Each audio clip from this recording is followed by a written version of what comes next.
Welcome to the Sheen Center and my show. This is Jan Dilenschneider. I have a very fun show going on right now. One morning I was up early, walked by the window in the bathroom, and I was stunned to see this most magnificent blaze of sunlight. And I looked out, it was a very blue sky, very gold sun, and I was so inspired, so inspired. It was spiritual. I said, that's going to be the theme of my show. And it is, and I tried to bring the light into it. There was a quote by Archbishop Fulton J. Sheen that was, "Come to the light." And I think we edited that one word, but I thought that is a wonderful theme for right now. So much is going on in the world. So many people are frightened of this. One country is attacking another killing off tons of people. And there's a great fear that we have that it's going to get bigger. I wanted to give people some solace, some rest, some respite. So, first of all, I painted what is called sunrise, come to the light. And we also have sunset, which we could show you. But then I chose different things that would enhance and improve what I was saying. Some of them were light, and I wanted to have cool waters, blue skies, things that would make people feel more calm, more together.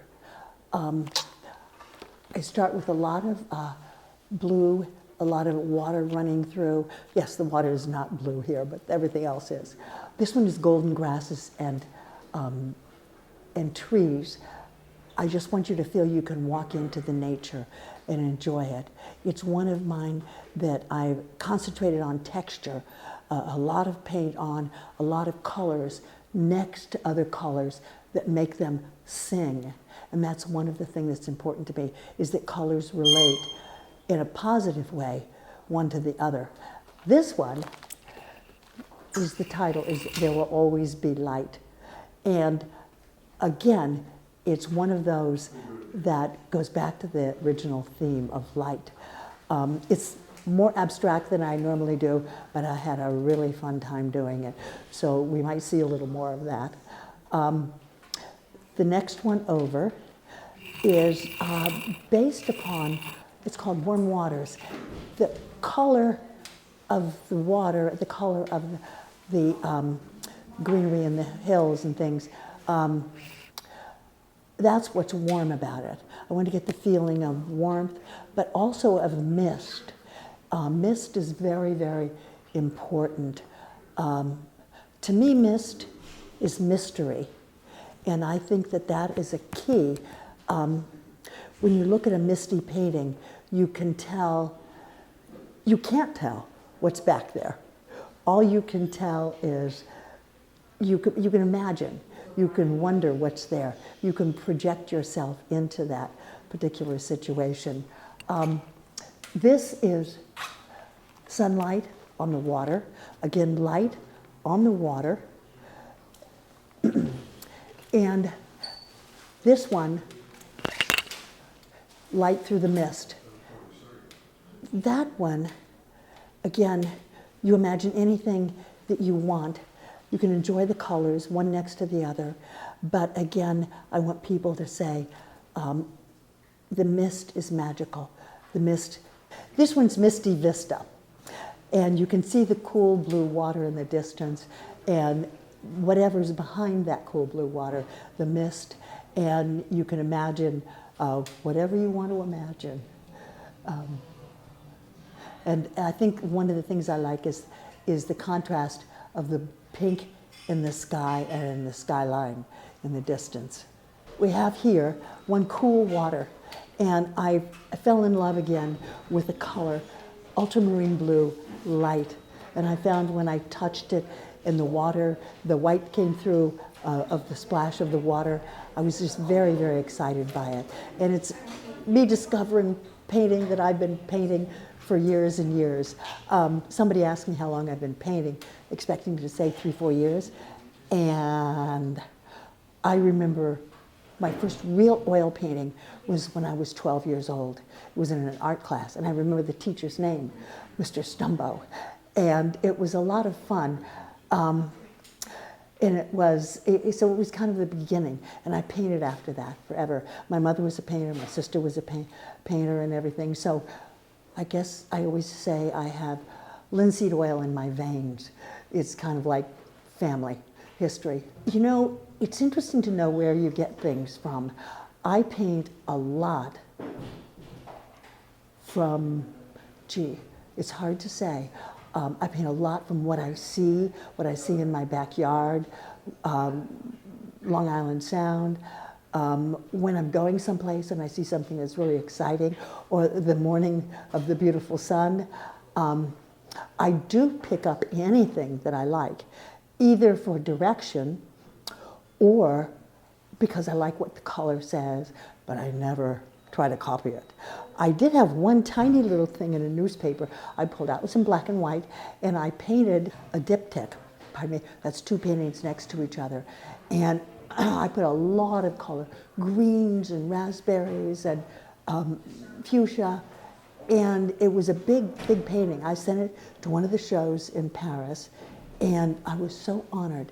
The man who was just retiring as the president of Hermes, the Hermes, he bought it, both pieces, and he sent me a photograph of where he and his wife put it. And I was so touched by that. Obviously, they had good taste because those colors were there and everything. I have a wonderful studio on the second floor above the garage, and at one stage we used to have dinner parties up there, but now during the pandemic I took over, and it's just filled with canvases and paint and things I liked and things I set aside because I didn't like them, but it's mine and I enjoy it. It has a great view, and but I do in the spring and early fall do a little bit of a plein air painting, actually outside. And or in this studio, I can paint right out the window, and that's kind of fun too. One thing that I didn't paint on location was, this one is called Sunset. And of course, if we have a sunrise, we need to have a sunset. I mentioned diptychs. This is one of my favorite things to do. Do two paintings that relate, although they're separate. And I find in today's modern world, they're so practical. Not that I'm trying to be practical, but you can put them together over the couch, and later when you move, there's a window above your couch. You can put them in the dining room next to each other or on two sides of something else. But these are birch trees. I'm madly in love with birch trees.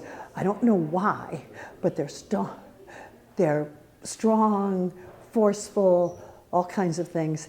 And I tend to paint birch trees when I can. I have maybe 3, 4, 5 diptychs of them. And then this one over here just caught my fancy. The colors, the trees, the confusion, everything. One of the important things in my painting is not only color, which basically pink and green are complementary colors, so they spark each other, is the gesture line. In other words, grass just doesn't grow straight. Trees don't grow straight. They blossom up, they move. And I think that's an important quality. I paint a great deal of nature. I'm primarily at this stage in my life a landscape painter. Early on, I was doing still lifes, lots of fruit, lots of persimmons, lots of rows of 7 and 8 pears. My whole first show in Paris was a lot of fruit, but it was easy to find and easy to paint. This is one technique I use, which is, these are plum leaves from a plum tree. And so I cover a canvas with a lot of dark paint, and then with a squeegee, I will squeegee off lots of colors and things of that sort. This is a little bit of a new technique for me, which I may or may not continue on. They're basically big stripes, top to bottom, and then different things over them. This is just enjoying color, putting color on and color on, off, and that to me is a lot of fun. And fun, that's a good word. Painting should be fun. It should be joyful, it should be playful to a certain degree. The show will run starting May 16 through June 15. It's open to the public, no charge, and you'll be welcome.